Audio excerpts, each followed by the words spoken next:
পুলিশের ব্যারিকেড ভেঙে শাহবাগে অবস্থান এমপি ও শিক্ষকদের, বন্ধ যান চলাচল।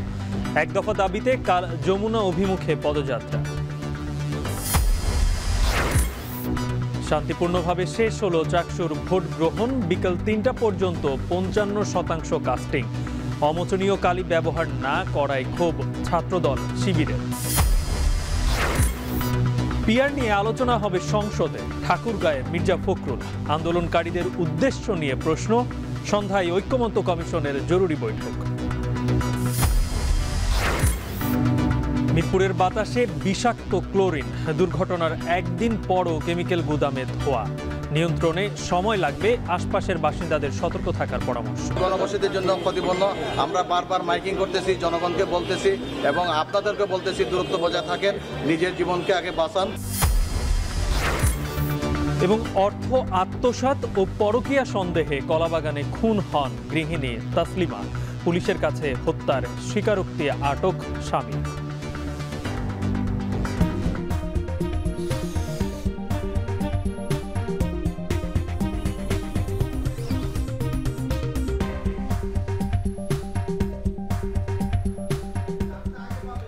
স্বাগত। এখন বিকেলে শুনছিলেন শিরোনাম, পুরো আয়োজনের সঙ্গে আছি গালিব ইবনে রিয়াজ। উৎসবমুখর পরিবেশে শেষ হলো চট্টগ্রাম বিশ্ববিদ্যালয়ের কেন্দ্রীয় ছাত্র সংসদ ও হল সংসদ নির্বাচনের ভোট গ্রহণ। বেলা ৩টা পর্যন্ত ভোট কাস্ট হয় ৫৫%। এর আগে সকাল থেকেই দীর্ঘ লাইনে অপেক্ষা করে ভোট দেন প্রার্থীরা। তবে ভোট গ্রহণের শুরুতেই নির্বাচনে ধীরগতি ও অমোচনীয় কালির মান নিয়ে প্রশ্ন তোলে ছাত্রদল ও ছাত্র শিবির। চাকসু নির্বাচনের সবশেষ খবর জানতে চট্টগ্রাম বিশ্ববিদ্যালয় থেকে যুক্ত হচ্ছেন সহকর্মী হোসাইন জিয়াদ। জিয়াদ, ৪টার সময় তো ভোট গ্রহণ শেষ হওয়ার কথা, এখন তো ৪টা বেজে পার হয়ে গেছে। কি অবস্থা দেখছেন, আর কি পরিমাণে আপনি বলছিলেন যে ৩টা পর্যন্ত ৫৫% কাস্টিং হয়েছে, বাকি ১ ঘন্টায় আরো কত শতাংশ ভোট কাস্টিং হতে পারে?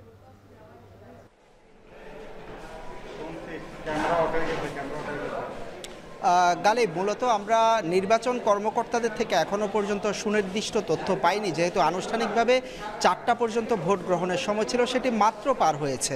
তবে নির্বাচনী কর্মকর্তারা আমাদেরকে যেটি বলেছেন যে তারা ধারণা করছেন ৬০-৬৫ থেকে ৬৫% পর্যন্ত বা তার কিছু কম বেশি ভোট তারা গ্রহণ করতে পেরেছেন। বিশেষ করে আমি এখন যেই ফ্যাকাল্টিতে আছি, আইটি ফ্যাকাল্টি, এখানে সরওয়ার্দী হলের প্রায় ৪,০০০-এরও বেশি, ৪,০৩৬ জনের মতো প্রার্থী ভোট দেওয়ার কথা রয়েছে। সকাল থেকে উৎসবমুখর পরিবেশে সেই ভোট গ্রহণ চলেছে। এখন যদিও শেষ হয়েছে, আমরা দেখতে পাচ্ছি এখনও পর্যন্ত এক-দুইজন ভোটার কিন্তু আসছেন কেন্দ্রগুলোতে, এবং এখানে আমি পাশাপাশি 3টি রুম, প্রায় সবগুলো রুমেই দেখছি যে এখনও পর্যন্ত 2 থেকে 3 জন ভোটার অপেক্ষা করছেন, কেউ কেউ এখনও পর্যন্ত আসছেন। এবং নির্বাচনী কর্মকর্তারা যেটি বলছেন যে যদি কোনো ভোটার বাকি থাকে তাহলে ভোট গ্রহণ কিন্তু চলবে, যদি লাইনে থাকে সেটি আরও কিছুক্ষণ তারা চালিয়ে নেবেন। তবে যে দীর্ঘ লাইন থাকে সেই ধরনের লাইন নেই, 2-1 ভোটার এখনও পর্যন্ত আসছেন। আর সারা দিনভর কিন্তু উৎসবমুখর পরিবেশেই ভোট গ্রহণ সম্পন্ন হয়েছে। এখন হয়তো কিছুক্ষণের মধ্যেই ভোট গণনা সেটি শুরু হবে, এবং প্রত্যেকটি কেন্দ্রেই কিন্তু যে মেশিনে ভোট গণনা হবে সেটি পাঠিয়ে দেওয়া হয়েছে। আমরা কর্মকর্তাদের সাথে কথা বলেছিলাম, তারা বলছেন যে সর্বোচ্চ 7 থেকে 8 ঘন্টা পর্যন্ত সময় তাদের লাগতে পারে যদি 2বার বা 3বার তাদের গণনা করতে হয় সেই ক্ষেত্রে। এখন মূলত ভোট গণনার সময় হয়তো একটু পরেই সেটি শুরু হবে এবং মেশিনের মাধ্যমেই সেটি হবে। সার্বিক বিষয় যদি বলি, দিনভর আসলে উৎসবমুখর পরিবেশেই ভোট গ্রহণ সম্পন্ন হয়েছে। বড় ধরনের কোনো খুব একটা বিশৃঙ্খলা কিংবা অভিযোগ কোনো পক্ষেই ছিল না।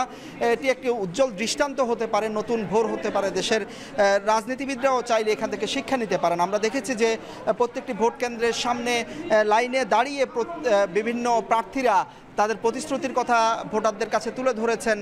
ভোটাররা সেগুলো শুনে তারা গিয়েছেন, অনুসারীরা ছিল, তারা বুঝিয়েছেন, ভোট দিতে সহায়তা করেছেন।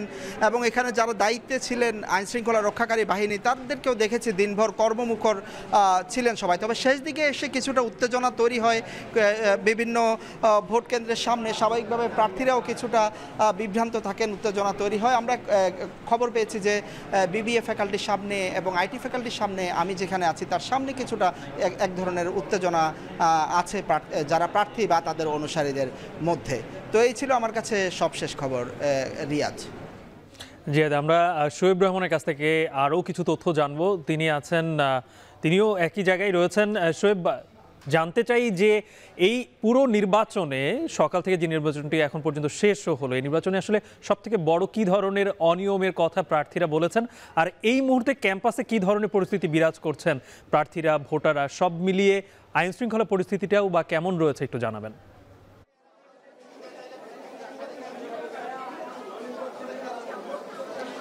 আমি এই মুহূর্তে রয়েছি বিবিএ অনুষদে এবং এই ব্যবসায় প্রশাসন অনুষদে কিছুক্ষণ আগেই কিছু প্রার্থী কিংবা তাদের সমর্থকরা কেন্দ্রের ভেতরে যে সকল ভোটাররা লাইন ধরেছিলেন তাদেরকে তাদের প্যানেলের পক্ষ থেকে একটি লিফলেট বিতরণ করছিলেন, যেখানে তাদের প্যানেলের প্রত্যেক প্রার্থীর নাম এবং তাদের ব্যালট নাম্বারগুলো ছিল। মূলত ভোটের সুবিধার্থে, যেহেতু একজন ভোটারকে 40টি ভোট দিতে হয়, ভোট দানের সুবিধার্থে বিভিন্ন প্যানেল থেকে কিন্তু এ ধরনের লিফলেট ছাপানো হয়েছে এবং সেগুলো ভোটারদেরকে দেওয়া হয়েছে। কিন্তু সেই লিফলেট কিন্তু কেন্দ্রের 100 মিটারের বাইরে দিতে হবে। কেন্দ্রের 100 মিটারের ভেতরে ঢুকে সে ধরনের লিফলেট বিতরণের কিন্তু কোনো সুযোগ নেই, এটি নির্বাচন কমিশন থেকে স্পষ্টভাবেই বলা আছে। কিন্তু এখানে কিছু প্রার্থী এবং সেই সাথে ভোটার তারা অভিযোগ করছেন যে কিছু কিছু প্রার্থী বা তাদের সমর্থকরা তারা কেন্দ্রের ভিতরে ঢুকে যারা ভোটার রয়েছেন তাদেরকে লিফলেট বিতরণ করছিলেন এবং সেই বিষয়টি নিয়েই মূলত প্রশাসনের সঙ্গে এক ধরনের বাকবিতণ্ডা তৈরি হয়, কিছুটা হট্টগোল তৈরি হয় এবং হট্টগোলের এক পর্যায়ে কিন্তু আমরা দেখতে পাচ্ছি যে যেই কেন্দ্রটি রয়েছে, অর্থাৎ এইখানে ব্যবসা প্রশাসন অনুষদের যে কেন্দ্রটি রয়েছে সেই কেন্দ্রটির যেই গেট রয়েছে সেই গেটটি কিন্তু তালাবদ্ধ করে দেওয়া হয়েছে। ভেতরে প্রার্থী, পোলিং এজেন্ট এবং সেই সাথে যারা ভোটার রয়েছেন তারা কিন্তু ভেতরে আটকা পড়েছেন আমরা দেখতে পাচ্ছি। আর বাকি যারা রয়েছেন অনেকে বাইরে অবস্থান করছেন এবং যারা বাইরে অবস্থান করছেন তাদের সাথে আমরা কথা বলেছি। তারা বলছেন যে তারা অভিযোগটি তুলছেন মূলত ইসলামী ছাত্রী সংস্থা যে সংগঠনটি রয়েছে সেই সংগঠনটির প্রতি, যে সেই সংগঠনের যারা নারী প্রার্থী বা তাদের সমর্থকরা রয়েছেন তারাই মূলত কেন্দ্রে ঢুকে লিফলেট বিতরণ করছিলেন। এমন একটি অভিযোগে কিন্তু এখানে কিছুটা হট্টগোল তৈরি হয়েছে এবং হট্টগোলের পরপরই আমরা দেখেছি পুলিশের ঊর্ধ্বতন কর্মকর্তা এখানে এসেছেন। একই সাথে এখানে যারা পুলিশ সদস্যরা দায়িত্ব পালন করছিলেন তারাও কিন্তু সতর্ক অবস্থানে রয়েছেন এবং এর বাইরে আমরা দেখেছি যে এই ঘটনার পর এখানে প্রক্টর এসেছিলেন। প্রক্টর এসে এখানকার যিনি নির্বাচনী কর্মকর্তা ছিলেন তার সাথে যখন শিক্ষার্থীরা তাকে ঘিরে ধরে এবং এই ঘটনার জবাব চান তখন প্রক্টর আসেন এবং তার সাথেও কিন্তু কিছুক্ষণ শিক্ষার্থীদের বাকবিতণ্ডা হয় এবং আমরা যারা এই অভিযোগটি করছে তাদের সাথে কথা বলেছি। তারা বলছেন যে এর আগেও বিভিন্ন কেন্দ্রে একই ধরনের অভিযোগ এসেছে, কিন্তু প্রশাসন এখন পর্যন্ত এই অভিযোগটি, অর্থাৎ যারা কেন্দ্রের ভেতরে গিয়ে লিফলেট বিতরণ করছেন ভোটারদের, তাদের ব্যাপারে কিন্তু কোনো ধরনের ব্যবস্থা এখন পর্যন্ত গ্রহণ করেননি এবং এটি নিয়ে তারা অভিযোগ করছেন। এর বাইরে আর একটি যে আপনি যেটি জানতে চাইলেন যে আসলে গুরুতর কি অভিযোগ উঠেছে, তার মধ্যে অন্যতম বলতে পারি যে আইটি ভবনের একটি কক্ষে সেখানে প্রায় 20টির মতো ব্যালট পেপার সিগনেচার ছাড়াই, অর্থাৎ নির্বাচনী কর্মকর্তা স্বাক্ষর ছাড়াই ভোটারদেরকে প্রদান করা হয়েছে এবং সেগুলো কিন্তু স্বাক্ষর ছাড়াই আসলে ভোট গ্রহণ হয়েছে। সেই অভিযোগটি কিন্তু আসলে শিক্ষার্থীদের পক্ষ থেকে রয়েছে এবং অমোচনীয় কালি যেটি, সেটি কালি দেওয়ার সাথে সাথে সেই কালিটি আসলে উঠে যাচ্ছে, এরকম অভিযোগও কিন্তু রয়েছে। আমরা বিবিএ অনুষদে রয়েছি, এখানে উত্তেজনা চলছে কিছুটা। আমরা দেখেছি কিছুক্ষণ আগে শিবিরের ভিপি প্রার্থীও এখানে এসেছিলেন এবং বাকছাসের যুগ্ম সম্পাদক খান তালাত মাহমুদ রাফি তিনিও এখানে এসেছেন। প্রত্যেকেই কিন্তু এই বিষয়টি নিয়ে কথা বলছেন এবং এখন পর্যন্ত পেছনের যে কেন্দ্রটি রয়েছে সেখানকার গেটটি বন্ধ রয়েছে। আইন শৃঙ্খলা বাহিনীর সদস্যরাও সতর্ক অবস্থানে রয়েছেন। চাকসু নির্বাচনের ভোট গ্রহণ শেষ হয়েছে বিকেল 4টায়। ছোটখাটো কিছু অনাকাঙ্ক্ষিত ঘটনা সেখানে ঘটেছে, সেই খবরই জানাচ্ছিলেন আমাদের দুই সহকর্মী। অন্যদিকে দীর্ঘ 35 বছরের অবসান ঘটিয়ে আগামীকাল অনুষ্ঠিত হতে যাচ্ছে চাকসু নির্বাচন। ক্যাম্পাস জুড়ে উৎসবের আমেজ, জোরদার করা হয়েছে নিরাপত্তা ব্যবস্থা। এর মধ্যে প্রস্তুতি শেষ করেছে নির্বাচন কমিশন। বাকিটা জানবো রাকিবুল হাসানের প্রতিবেদনে। ঢাকঢোল, হইহুল্লোড় আর নির্বাচনী প্রচার নেই। ক্যাম্পাস জুড়ে ছুটির আমেজ, উৎসব মুখর শিক্ষার্থীদের আড্ডাস্থল, খেলাধুলায় কাটছে সময়। নির্বাচন ঘিরে কমিশনের সকল প্রস্তুতি শেষ হয়েছে, গুছিয়ে নেওয়া হচ্ছে শেষ মুহূর্তের ছোট ছোট কাজ। ক্যাম্পাস জুড়ে 9টি একাডেমিক ভবনে 17টি ভোট কেন্দ্রে 990টি বুথ তৈরির কাজ সম্পন্ন হয়েছে। নিরাপত্তার জোরদারে চলছে সিসি ক্যামেরা বসানোর কাজ। কাজ প্রায় শেষের দিকে, 2-3 ঘন্টার মধ্যে এখানকার বুথের কাজ শেষ হয়ে যাবে। শুধু পুলিং এজেন্টদের বসার জায়গা করব, তাহলে আমাদের কাজ শেষ। এছাড়া সুষ্ঠু পরিবেশে নির্বাচনে ভোটার, প্রার্থী, গণমাধ্যম কর্মী সহ সকলকে নিয়ে সংবাদ সম্মেলন করেছে কমিশন। সকলের সহযোগিতায় সুন্দর একটি নির্বাচন করার প্রত্যাশা তাদের।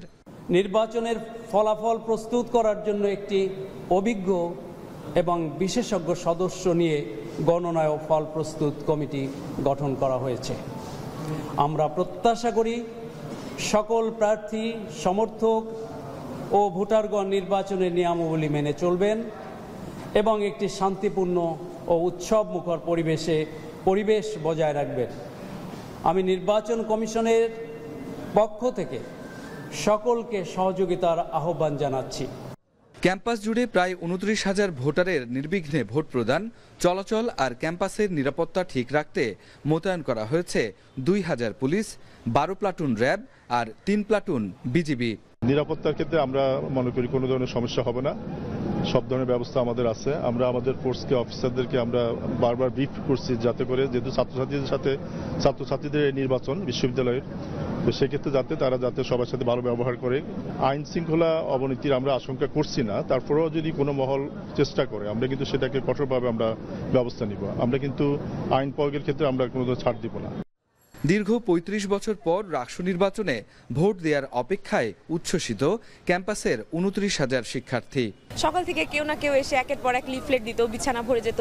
এই জিনিস যে আমেজগুলো আজকের দিনটা কিন্তু একটু মিস করছে, এবং এই ধরনের আমেজ বা এই ধরনের একটা উৎসব, মানে বলতে গেলে এটা একটা ঈদের দিনের মতো মনে হচ্ছে।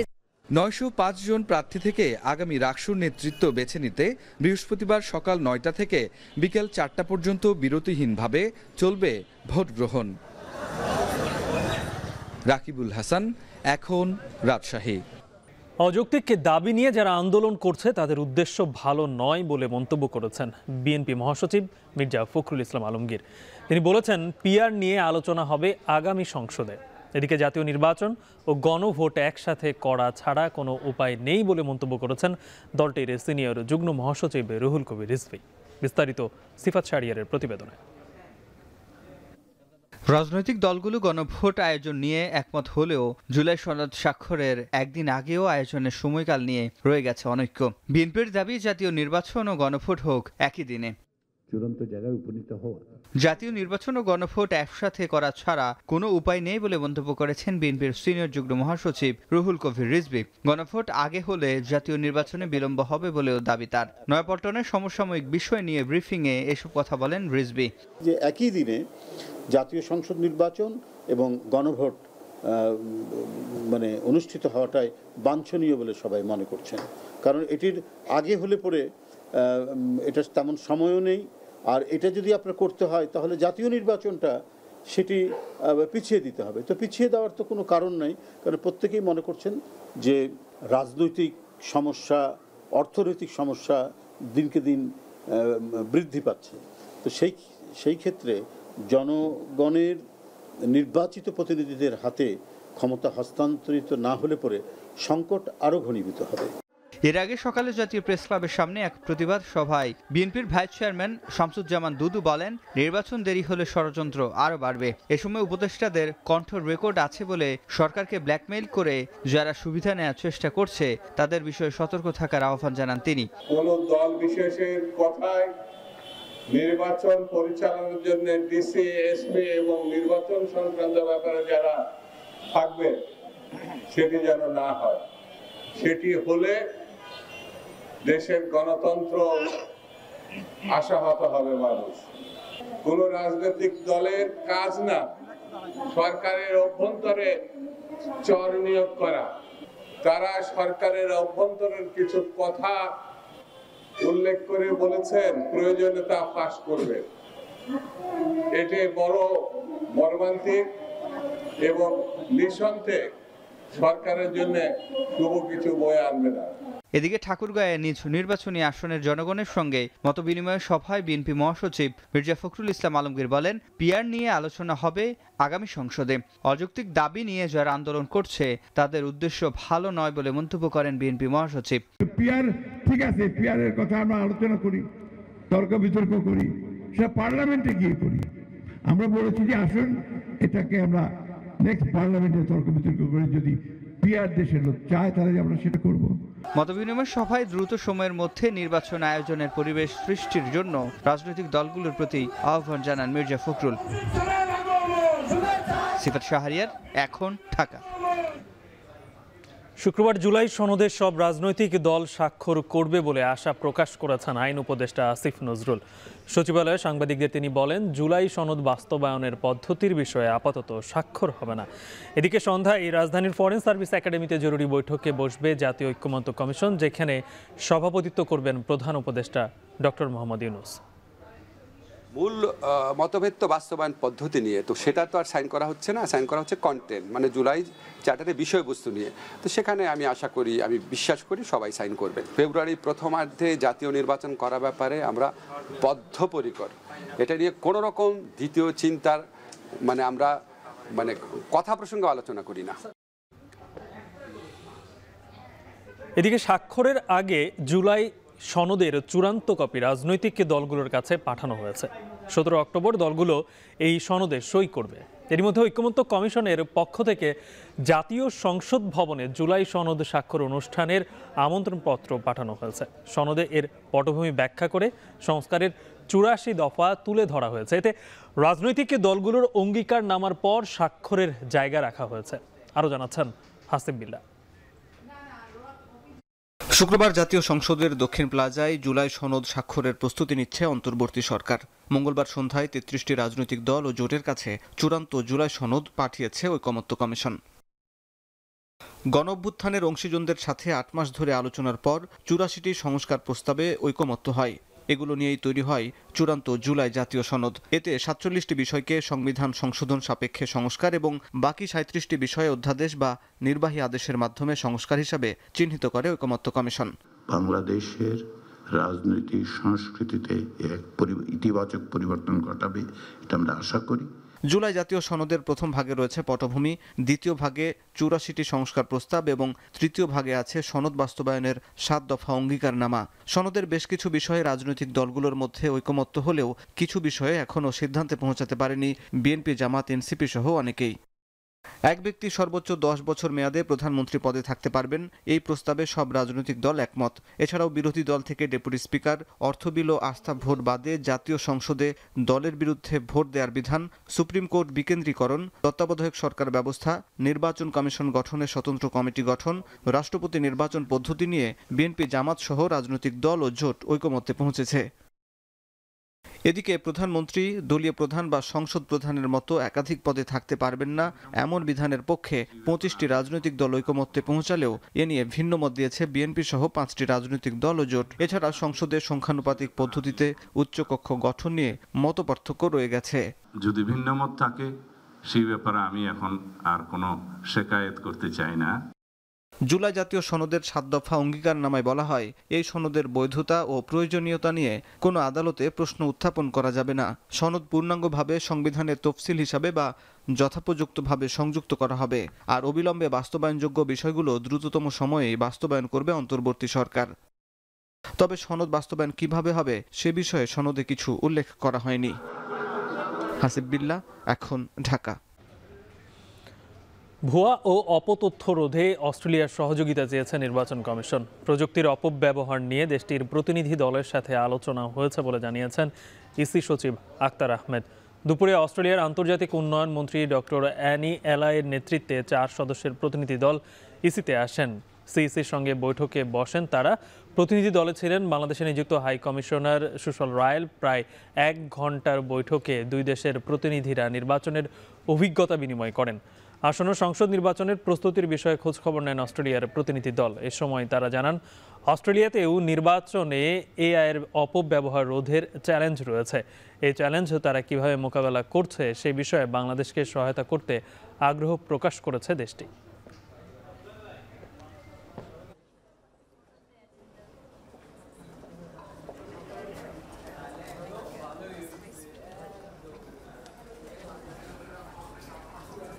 প্রযুক্তির অপব্যবহার, এটার ব্যাপারে আমরা বলেছি, প্রকারান্তরে আমি বলেছি যে আমরা এই জিনিসটা এখনো আমাদের একটা বিষয়, যেটা আমরা AI intervention, misuse of information, abuse of information, fake information, এই সমস্ত ব্যাপারে এটা ওনাদেরও আছে, বলে যে এটা আমাদেরও আছে।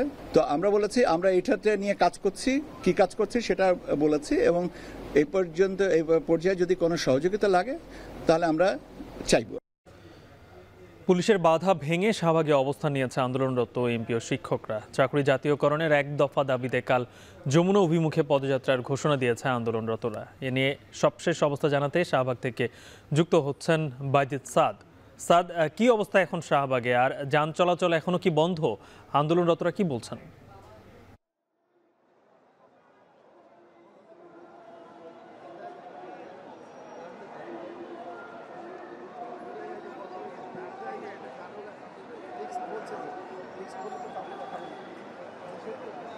মূল বেতনের 20% বাড়ি ভাড়া সহ 3টি দাবিতে মূলত 4 দিন ধরে শিক্ষকরা আন্দোলন করে যাচ্ছিলেন এবং আজকে তাদের ঘোষিত কর্মসূচির অংশ হিসেবে তারা শাহবাগ ব্লকেট কর্মসূচি পালন করছেন এবং এই মুহূর্তে আসলে শিক্ষকরা, বেসরকারি শিক্ষকরা, এমপিভুক্ত যারা রয়েছেন তারা শাহবাগ ব্লকেট কর্মসূচির অংশ হিসেবে পুরো শাহবাগেই কিন্তু হাজার হাজার শিক্ষক অবস্থান করছেন এবং শাহবাগের আশেপাশে যে কয়েকটি সড়ক রয়েছে প্রত্যেকটি সড়কের যান চলাচল কিন্তু এই মুহূর্তে আসলে বন্ধ রয়েছে, অর্থাৎ যান চলাচল নেই, তাতে করে যানজটের সৃষ্টি হয়েছে এবং যারা এই পথে অফিসগামী লোকজন রয়েছেন তারা কিন্তু ভোগান্তিতে পড়েছেন।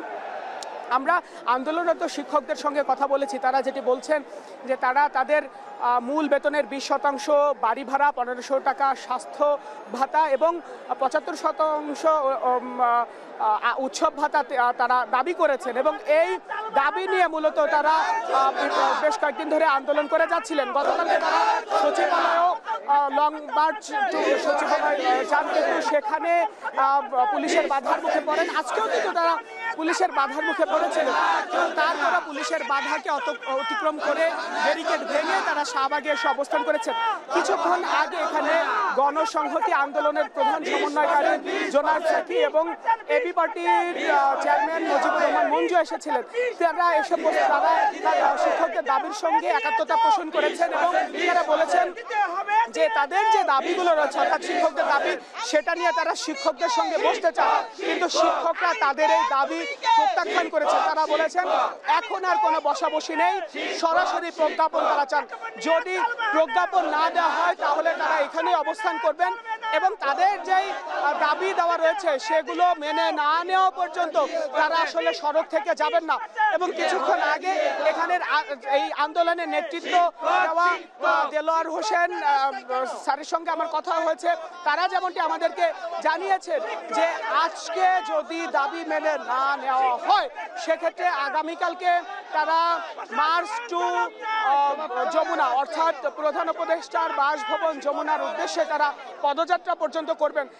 এই বিষয়টিও কিন্তু তারা জানিয়েছেন এবং তারা বলছেন যে বিশ্বের কোথাও আসলে শিক্ষকদের যেই কম বেতন অথবা বাড়ি ভাড়ার যে বিষয়টি সেটি এত কম নেই সব জায়গায়। তারা সময়ের জন্য তারা মূলত সমতা চাচ্ছেন, যে অন্যান্য দেশের সঙ্গে তুলনা করলে সেটি বাংলাদেশের প্রেক্ষাপটে কম রয়েছে এবং সেই হিসেবে তারা এটি দিতে বলছেন না। তারা বলছেন যে এটি মূলত তাদের ন্যায্য দাবি, এটি যেন সরকার অতি দ্রুত মেনে নেয় এবং শিক্ষা মন্ত্রণালয় থেকে বলা হয়েছিল, শিক্ষা উপদেষ্টা তাদেরকে আশ্বাস দিয়েছিলেন যে তাদের দাবি মেনে নেওয়া হবে, কিন্তু কেন এখনো তাদের দাবি মানা হচ্ছে না সে বিষয়টি নিয়ে কিন্তু তারা প্রশ্ন তুলেছে।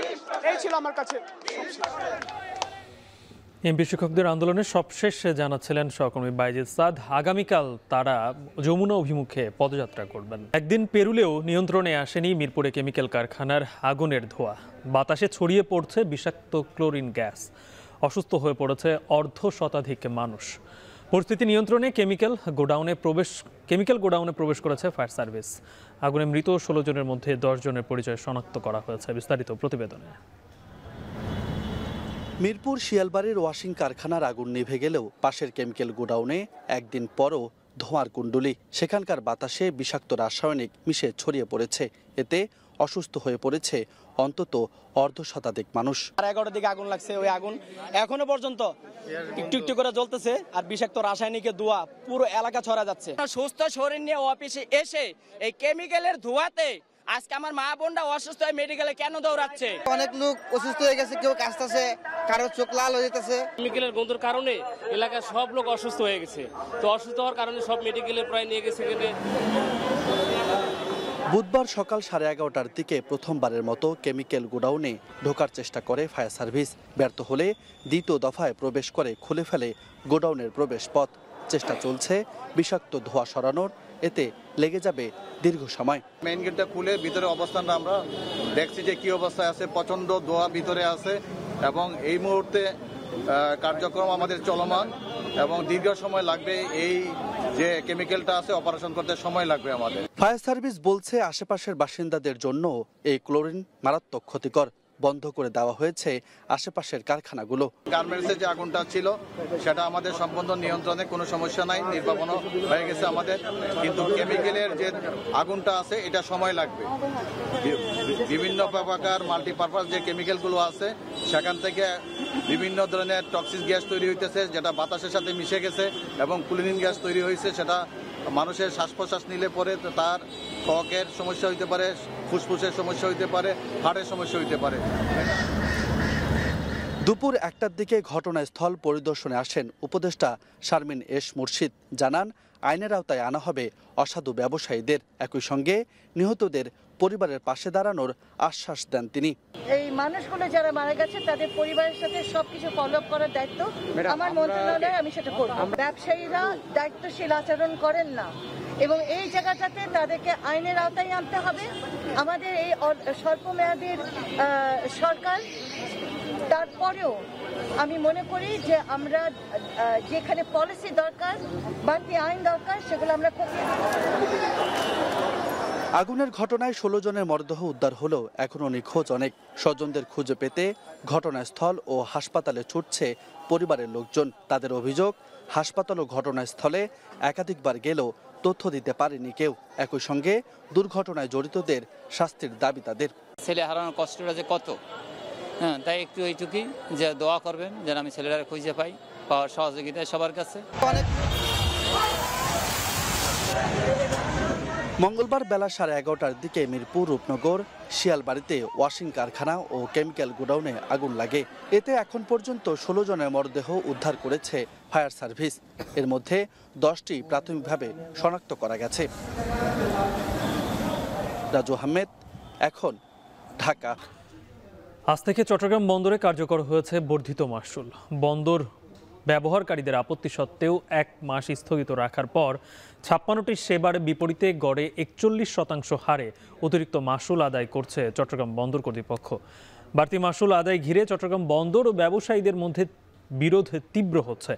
নতুন রেটে মাশুল আদায় স্থগিত রেখে সংশ্লিষ্টদের সাথে আলোচনা করে যৌক্তিক হারে বাড়ানোর আহ্বান জানানো হয়েছে। এরই মধ্যে প্রধান উপদেষ্টা বরাবর চিঠি দিয়েছেন বন্দর ব্যবহারকারীদের সংগঠন পোর্ট ইউজার ফোরাম। নতুন ট্যারিফের আওতায় বন্দরে প্রবেশের গেট পাস, ট্রাক ও কাভার্ড ভ্যানের পাশের চার্জ 4 গুণ বাড়ানোয় বন্দর থেকে পণ্য পরিবহন বন্ধের হুঁশিয়ারি দিয়েছেন পরিবহন মালিকরা।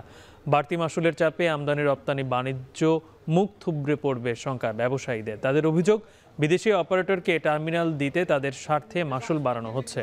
এদিকে প্রজ্ঞাপন জারির পর 3 মাস সময় না দিয়ে বর্ধিত মাশুল কার্যকর বেআইনি ও দেশের স্বার্থ পরিপন্থী দাবি করে প্রজ্ঞাপন প্রত্যাহারের লিগ্যাল নোটিশ দিয়েছে বাংলাদেশ মেরিটাইম ল সোসাইটি।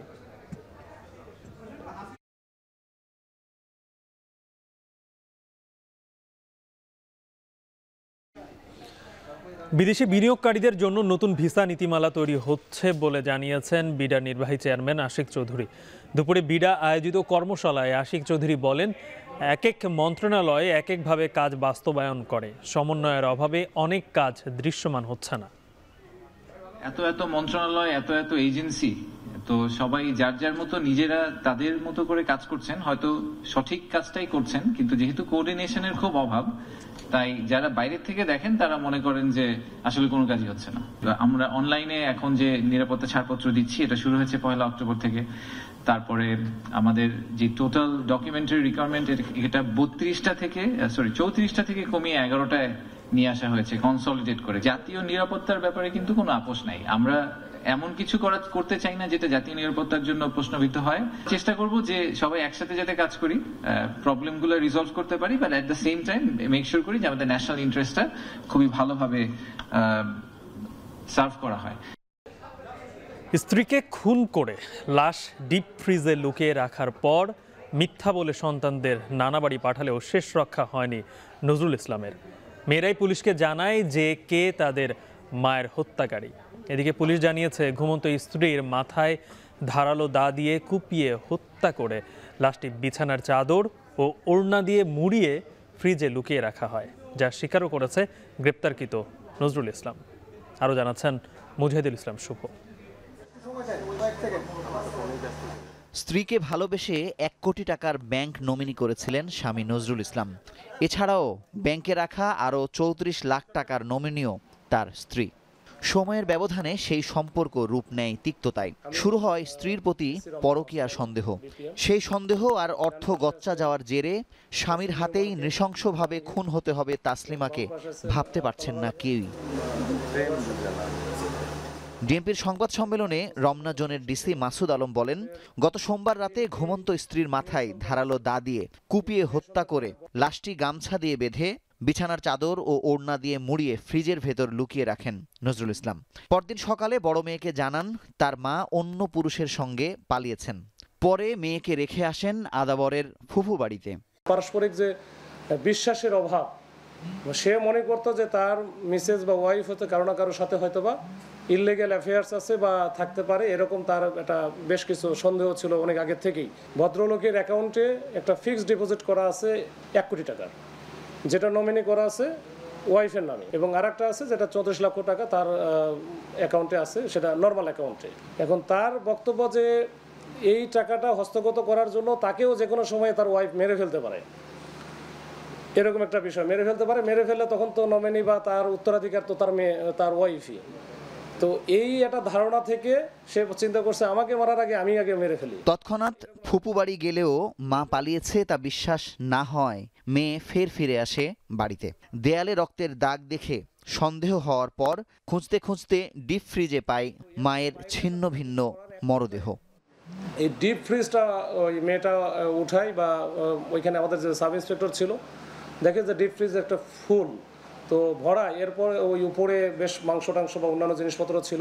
তো মেয়েটা দেখার পরে বলছে যে না, আমাদের এখানে তো মাংস তেমন কিছু ছিলই না, তাহলে এত ভরা কেন? পরে আস্তে আস্তে খুলে দেখে যে এই যে গৃহবধূ তাসলিমা আক্তার, ওরা হচ্ছে কি ওই যে ওড়না দিয়ে এবং বেডশিটের কাপড় দিয়ে মোড়ানো অবস্থায় ওখানে ভিতরে ঢুকে রাখছে।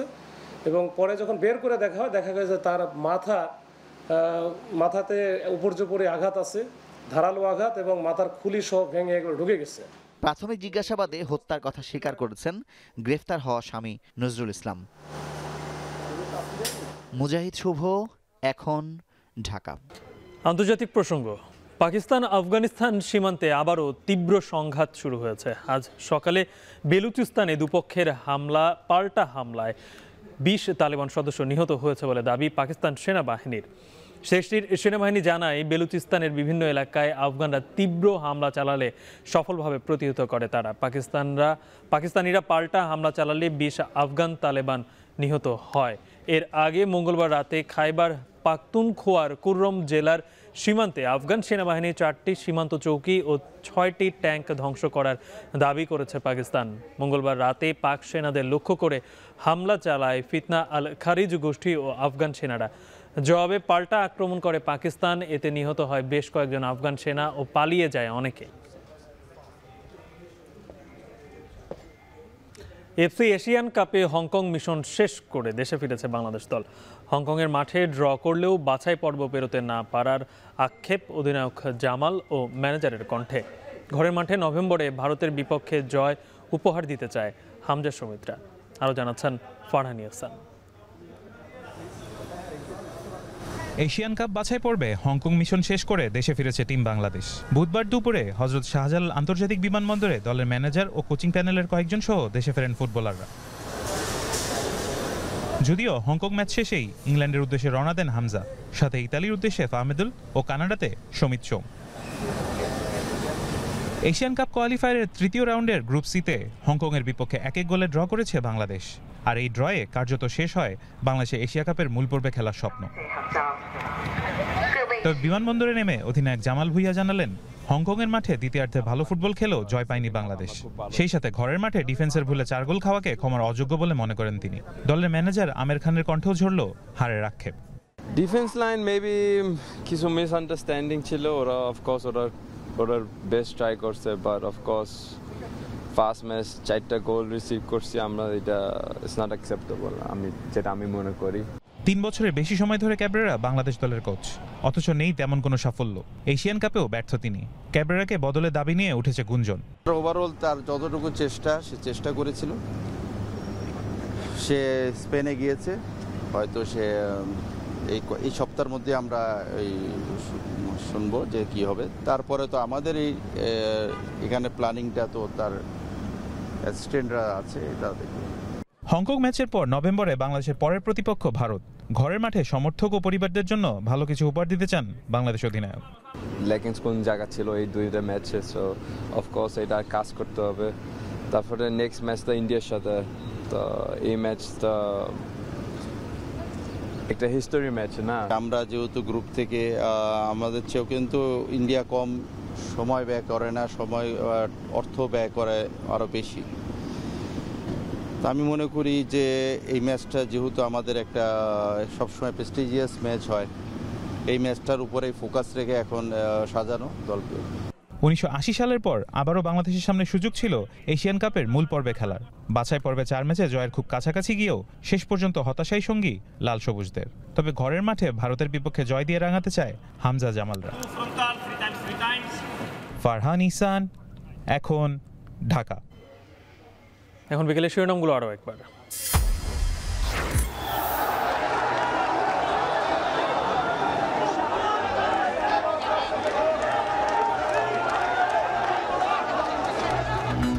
পুলিশের ব্যারিকেড ভেঙে শাহবাগে অবস্থান শেষে ফের শহীদ মিনারে এমপি ও শিক্ষকরা। 1 দফা দাবিতে কাল যমুনা অভিমুখে পদযাত্রা।